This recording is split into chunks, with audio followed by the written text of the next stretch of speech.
सो अभी हम question number 1 कर रहे हैं of internal reconstruction to get and question number 1 is very basic but it sets out the foundation for the question. तो सबसे पहले क्या है, trick to solving this question please पहले तुम एडजस्टमेंट्स दे एंड देन लेटर तो उसका एंट्री बना। सबसे पहले यहाँ पर एडजस्टमेंट किया कि all the equity existing equity share capitals are reduce to 40, मतलब जो 100 के इक्विटी शेयर्स थे वो 40 के हो गए हैं। सो अभी यहाँ पर क्या है, हमने इक्विटी शेयर कैपिटल यहाँ पर 1 लाख इंटू 100 किया है, तो क्योंकि इक्विटी शेयर कैपिटल कम कर रहे हैं मतलब डेबिट करना पड़ेगा। तो इक्विटी शेयर कैपिटल नए हैं 40 रुपीज़ के and then we have to capital reduction, जो बैलेंस है वो कैपिटल रिडक्शन में चले जाएगा। ये हो गया। अभी सेकेंड एंट्री सेकेंड एडजस्टमेंट क्या है, इस all preferential capital reduce to 60 rupees each. Same entry अपने को करना है।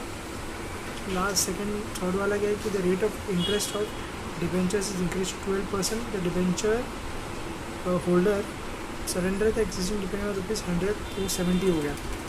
फिर सेम फिर से 10% कम करेंगे, 12% लाएंगे, कैपिटल रिडक्शन करेंगे।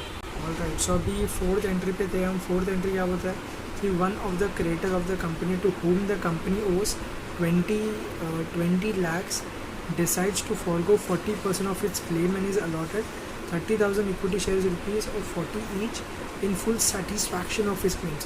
मतलब क्या है कि यहाँ पर देखो अपना क्रेडिटर है, अपने क्रेडिटर्स कितने हैं 50 लाख को आपका देख 50 लाख अपने क्रेडिटर्स है, बट उसमें से जो 20 लाख ओन करता है उसको बोलते हैं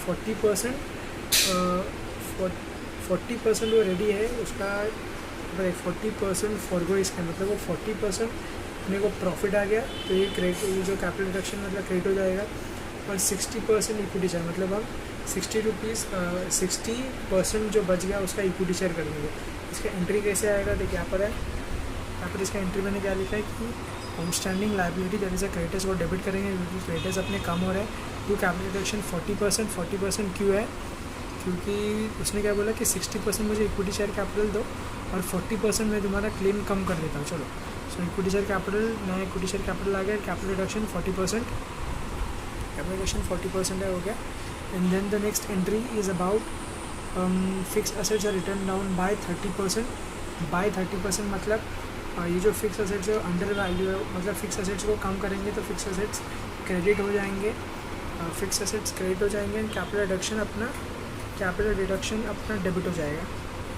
और यहाँ पर मैंने गलती किया था कि मैंने 1,25,00,000 माइनस 30% कर दिया था, which is not the case. यहाँ पर क्या बोला कि 30% से कम हो रहा है, मतलब 30% ही उसका लॉस है।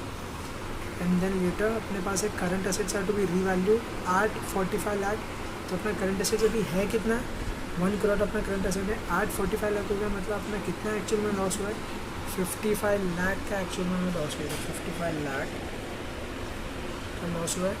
And then the next entry जो यहाँ पर हम पढ़ रहे हैं वो है about the taxation liability of the company is settled at 1,50,000। So अपना टैक्सेशन लाइबिलिटी अपना है कितना, नहीं टैक्सेशन से कुछ रिलेटेड है क्या क्वेश्चन में है। यहाँ पर अपने को प्रोविजन फॉर टैक्सेशन है, मतलब क्या प्रोविजन ऑफ टैक्सेशन हम यूज़ कर सकते हैं 1 लाख, फिर पूरा सेटलमेंट में बोला है तो 1,50,000 जो 50,000 अपना कैपिटल रिडक्शन में जाएगा, मतलब क्योंकि वो अपना लॉस है तो कैपिटल रिडक्शन डेबिट हो जाएगा।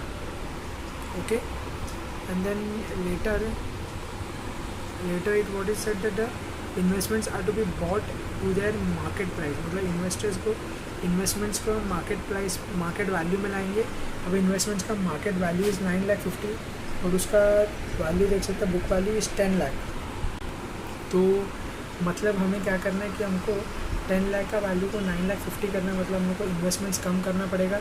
अभी इन्वेस्टमेंट्स तो कम करेगा मतलब क्या होगा, इन्वेस्टमेंट्स तो कम करेगा मतलब इन्वेस्टमेंट्स क्रेडिट हो जाएंगे और कैपिटल रिडक्शन अपना डेबिट हो जाएगा। देखिए इसमें 50,000 से, क्योंकि तेरे को 10 लाख से 9,50,000 पे ना, तो 50,000 का लॉस हो गया। लेटर अभी यहाँ पर देखिए सारे एडजस्टमेंट एंट्रीज तो ख़त्म हो गए, इन्वेस्टमेंट अपना लास्ट एंट्री था, बट यहाँ पे तो देख सकते हैं क्वेश्चन में और 3 और 2 एंट्रीज हमने एक्स्ट्रा लिखी है, ये दोनों अपने हिडन एंट्रीज रहते हैं। सबसे पहले क्या कैपिटल रिडक्शन टू P&L, मतलब जो अपना P&L ये जो बैलेंस है, ये P&L बैलेंस को हमें क्रेडिट, ये जो P&L बैलेंस है उसको हमें राइट ऑफ करना पड़ेगा कैपिटल रिडक्शन के साथ। So it's capital reduction to P&L and last जो है वो capital reduction to capital reserve. ये एंट्री ऐसा है कि जो भी एंट्री जो capital reduction, capital reduction, capital reduction, capital reduction, capital reduction, ये जो कैपिटल रिडक्शन है उसका प्लस माइनस करेंगे, मतलब जो कैपिटल रिडक्शन जब क्रेडिट होगा तभी हम प्लस करेंगे, और कैपिटल रिडक्शन जब डेबिट होगा तब हम कैपिटल रिडक्शन तो माइनस करेंगे। सो उतना जितना बैलेंस आया वो यहाँ पर कैपिटल रिजर्व में हम ट्रांसफ़र कर देंगे, उसका एंट्री है ये। लेटर हमारा बैलेंस शीट है। अभी बैलेंस शीट अपना वर्टिकल फॉर्मेट में बनने वाला है। अभी बैलेंस शीट ये कैसे कैलकुलेट करते पता है? अभी यहाँ पर देख, old balance sheet plus entries मैंने लिखा है। अभी old balance sheet plus entries मतलब क्या?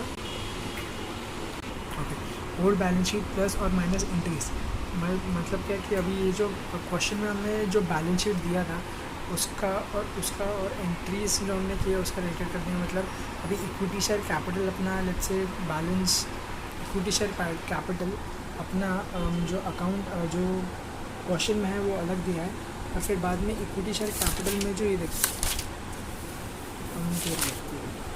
यहाँ पर इक्विटी शेयर कैपिटल माइनस हो गया, तो बुक वैल्यू था अपना क्वेश्चन में वैल्यू है 10 लाख, माइनस 10 लाख कर देंगे, फिर बाद में प्लस कर देंगे हम 40 लाख फिर से। और इक्विटी शेयर कैपिटल कुछ है क्या यहाँ पर देखते हैं। इक्विटी शेयर कैपिटल ये देख, ये क्रेडिट हो गया मतलब प्लस करेंगे फिर। और इक्विटी शेयर कैपिटल कुछ है क्या? नहीं है। तो इतना इक्विटी शेयर कैपिटल था, तो उसके हिसाब से ही हमने यहाँ पर इक्विटी शेयर कैपिटल वैसे बनाया। और ये ऑथराइज जो शेयर कैपिटल है उसका कोई हम वैल्यू कंसिडर नहीं करेंगे यहाँ पर, बिल्कुल नहीं। तो यहाँ पर देख 1,30,000 और 40 रुपीज़, फिर बाद में सेम फॉर प्रेफरेंस शेयर्स। और पर यहाँ से तो देखिए ये जो पार्ट लिखा है वो बहुत इंपॉर्टेंट है। It says that out of the about 30,000 equity shares were issued out of the about 30,000 equity shares जो है they were issued for a consideration other than cash. ये 30,000 तो यहाँ पे देख सकते हैं। ये जो 30,000 शेयर्स दिए थे वो हमने क्यों दिए थे? क्योंकि हमें आउटसाइड लाइबिलिटी कट करना था। इस शेयर कैपिटल के अपने को पैसे मिले नहीं है, ये क्रेडिटर बस अपना चला गया। तो ये जो 30,000 शेयर्स है यहाँ पर, ये 30,000 शेयर्स है given for concession other than cash. So ये यहाँ पर पॉइंट इतना बहुत इंपॉर्टेंट है। लेटर शेयर कैपिटल हो गया, रिजर्व से सरप्लस हो गया, capital reserve from last entry, ये जो कैपिटल रिजर्व है तो यहाँ पर आ जाएगा। इधर इज नॉन करंट लाइबिलिटीज़ में अपना डिबेंचर्स आते हैं। ये जो हमारे नए डिबेंचर्स हमने इशू किए थे, यहाँ पर जो हमने नए डिबेंचर्स यहाँ पर इशू किए थे वही यहाँ पर आ गए हैं 40 लाख पे, 40 लाख इन 12% और 70 रुपीज़ ईच। फिर सॉरी ये नए वाले 28 लाख। फिर करंट लाइबिलिटीज़ अपना शॉर्ट टर्म बोरिंग्स। अभी शॉर्ट टर्म बोरिंग्स ये बहुत इंपॉर्टेंट है। शॉर्ट टर्म बोरिंग्स आया कैसे? तो अभी तो देख सकते हैं एंट्री 7 मैंने लिखा। अभी एंट्री 7 देख क्या है? Is a current assets the taxation liability of the company is settled at ₹1,50,000। तो यहाँ पे हमने टू बैंक 1,50,000। तो ओके, बैंक से हम पैसा दे रहे हैं, बट ये बैंक ओडी कैसे बन गया? क्योंकि अभी तो क्वेश्चन में देखिए it is written including bank balance, मतलब अपने पास बैंक बैलेंस है ही नहीं। अगर तेरे पास बैंक बैलेंस नहीं है तो बैंक से पैसे कैसे पे कर पाएगा? तो हम पे करेंगे बैंक ओडी से। सो यहाँ पर इसलिए शॉर्ट टर्म बोरिंग्स में बैंक ओडी आया है। लेटर अपने पास ट्रेड पेबल्स है। क्रेडिटर मतलब जो बाकी के जो 50 लाख टू 20 लाख से हमारे चले गए थे, बट 50 लाख बाकी थे। 50 लाख माइनस 20 लाख 30 लाख बाकी है अब तक। फिर बाद में अपना असेट्स पीपी 70 पे 30% हमने ये कर दिया था। इन्वेस्टमेंट हमने आधा बेच दिया था, याद रख। एंड करंट असेट्स में तो कुछ डिफरेंस नहीं है। एंड दिस इज 1,42,000, so दोनों बैलेंस हो गया। And this was the basic question of internal reconstruction.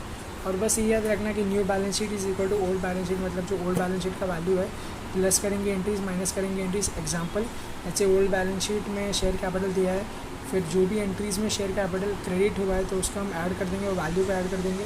And जो भी एंट्रीज़ में शेयर कैपिटल डेबिट हुआ है वो हम माइनस कर देंगे। So this was the basic question of internal reconstruction. Thank you.